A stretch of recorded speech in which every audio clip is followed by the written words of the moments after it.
Hey guys, Dino with DinoRC, and it's mail day. Look what I got. Little Guys Racing Parts. This is my first order ever from them, and I thought I'd just do a quick little unveiling, see what we got. I'd heard some awesome things about this company, and I hadn't had an opportunity to try them. We got some of their little 1/24th drive axles that are supposed to give us a little more steering angle. Looking forward to putting them in my comp rigs. And we have a couple of their motors. I ordered just about one of every one. I got the speed one, I got the torque ones, I got the replacement ones.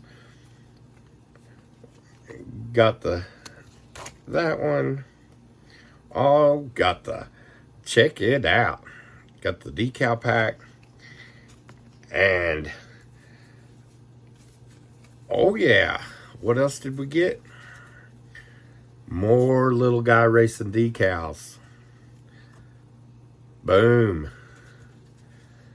Boom. And another one, boom. These things are awesome. I can't wait to try them out. The motors, and get them put on. Didn't take them too long to get here with the weather. Wasn't bad at all.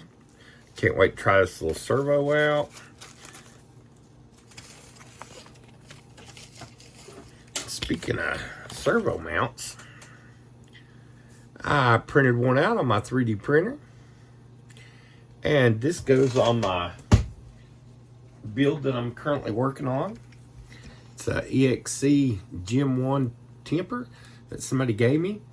I upgraded it with some mudslingers, and I put a Traxxas XL5 in it, Spectrum radio. I'm going to use a little 2S 600 milliamp battery on it.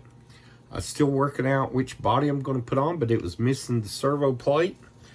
So I mounted 3D printed me up one. I got another one because I'll probably go ahead and make it rear steer. Printing right now. But anyway, we're going to get this put on and do a little testing. I already know it runs because I tried it. But anyhow, it's going to be awesome. And you know what the best part about it? It made me a little Chevy bow tie. What do you think about that? Got a little Chevy bow tie. Or you could look at it as a cross. Either way, I like it. Anyhow, I want to thank everybody for logging on. Just a little short video. I don't have one for this one, but I'd like to have a shift servo to go in this. I've got my nanos in my comp rigs, and this is just going to be a basher, so maybe I'll just put in the stock. It'll be a full-size servo, though. Probably a Traxxas one I've took out and replaced with a shift or something. But anyhow, can't wait to get to try this out on the rocks, and you never know. You might just see me on the rocks.